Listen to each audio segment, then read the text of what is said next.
there's a great book that I'm still about halfway through. It's called Why Nations Fail. And the chapter I've just finished is sort of detailing why Britain emerged as one of the first like democracies, or at least like the first parliament with any power, and then why we were the first country to undergo the Industrial Revolution. And reading it, you actually get like a real sense of like, wow, these people who were working back then in Parliament, and like whilst it was not a democracy, that they were pushing things that were considered like really out there at the time, and things that you just didn't see, like just like democratizing the economic and political sphere. And it makes you realize the extent to which our current crop of politicians, while they love to kind of fantasize and romanticize about Britain having been that first nation to be democratic, and you know we were the ones leading the world in everything, that we've lost that ability to break the mold essentially into like our previous successes mean that we like cling to them instead of looking to move forward and sort of engage in a little bit of creative destruction to revolutionize our democracy. Yeah, you're right. What we're missing radicalism, and I mean, I wouldn't say it's an exclusively British thing in terms of what led to modern liberal democracy. I mean, I had a discussion about this on the podcast recently with. I was just going to say, it was just sort of detailing like Britain as an example of moving towards like a more democratized system.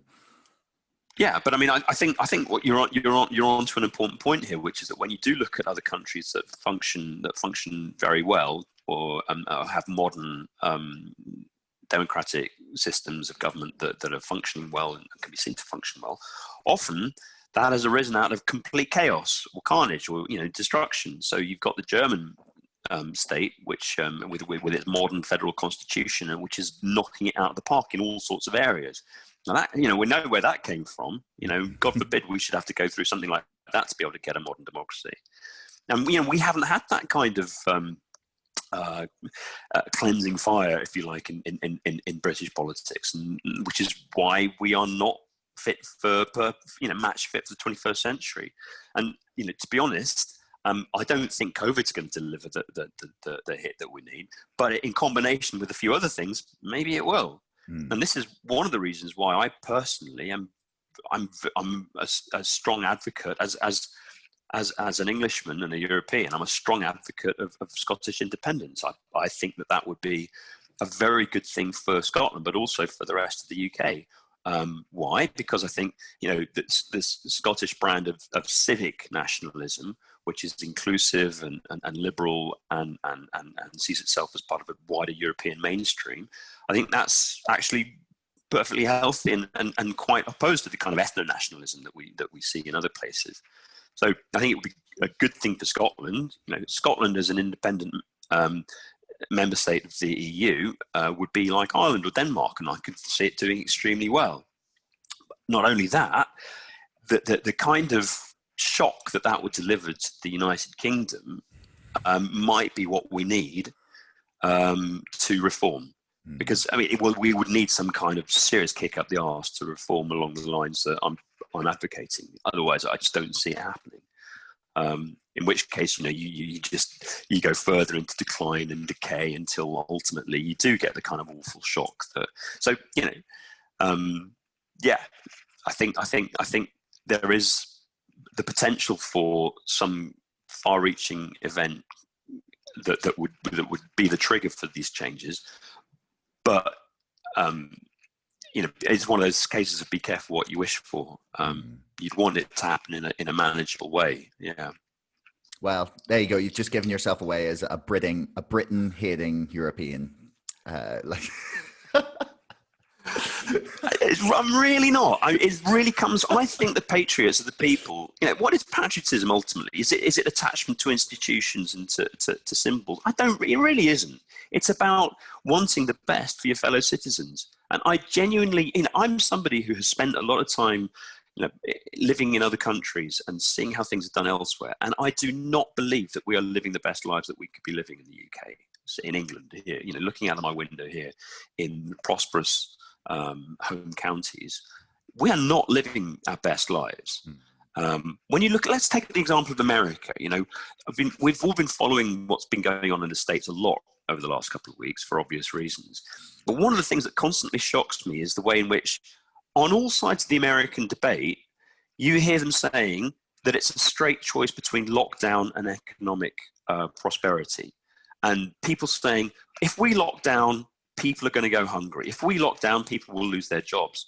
Because there's no meaningful or serious discussion about government intervention to help those people. So you get people saying, well, we don't want to do what they've done in Germany, what Merkel has done, or what Johnson's done in the UK, and lock us all down and go into sort of economic decline. And you're thinking, are you looking at the same? Look at what's happening in Germany. People are getting, I don't know the precise figures, but they're getting, we're talking about 80% of salaries or something covered. And okay, this costs money, but the money comes from a prosperous state. It comes from having, high tax revenues, and you get high tax revenues because you've got successful businesses. It's a virtuous circle. If you've simply got billionaires taking private planes to go and sit in New Zealand, meanwhile while the rest of the country loses their jobs and gets COVID and dies, well, that's not going to help the country in the long run, is it? So I just wish that that's America, but we have a similar problem here in the UK, which is that I think people just they lack the imagination to look and see how things are being done in similar countries. And this comes back to what I was saying earlier about, I wish that we would just simply grow up and face reality in the 21st century as a decent second-rate country. We don't have to be bloody global leaders, and the wish to be global leaders, in fact, simply means that we live worse lives than we should be or could be otherwise. I mean, I feel like we probably have like an inflated sense of our place in the world but I don't think it's for the same reason that a lot of people would say. I don't think, like, obviously we have this kind of idea, is kind of similar to the American exceptionalism, is the British exceptionalism. It's like, we're different, we led the world, we were ruled like 2/3 of the globe.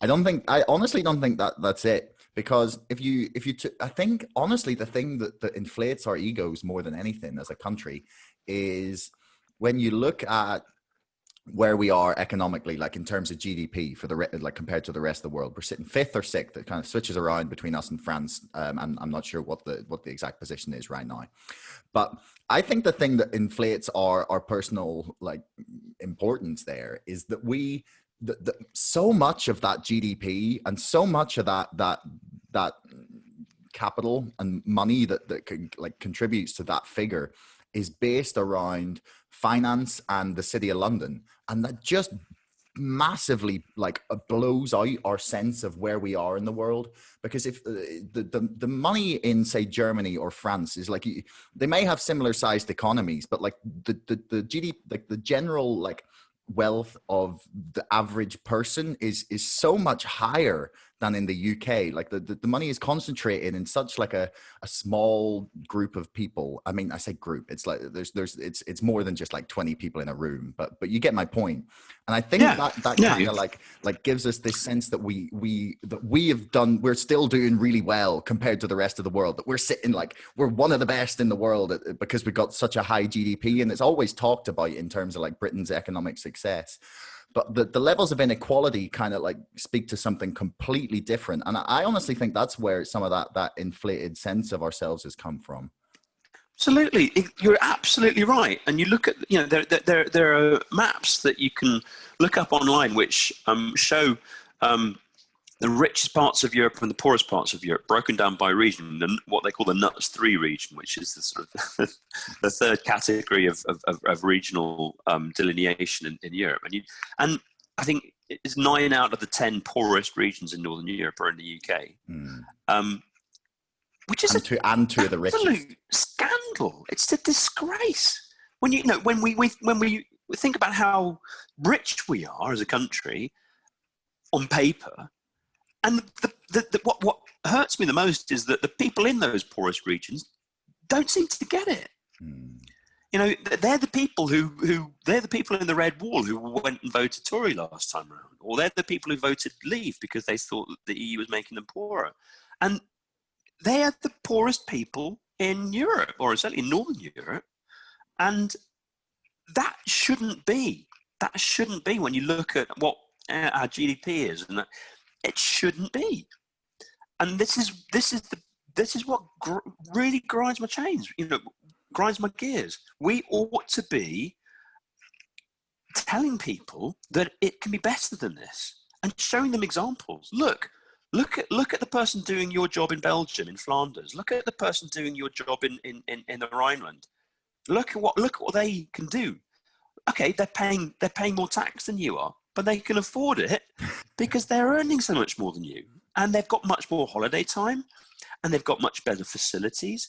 They've got much better education. All of these things, I mean, they have a higher quality of life. But all you can focus on is symbols, or is your tax bill, or, you know, you're not looking at it holistically. You're not looking, and when our press make the comparison, they generally make the comparison with what people are doing in Australia or in America, which is so short-sighted. So we are also cursed, of course, by our language. I mean, that's a whole other issue.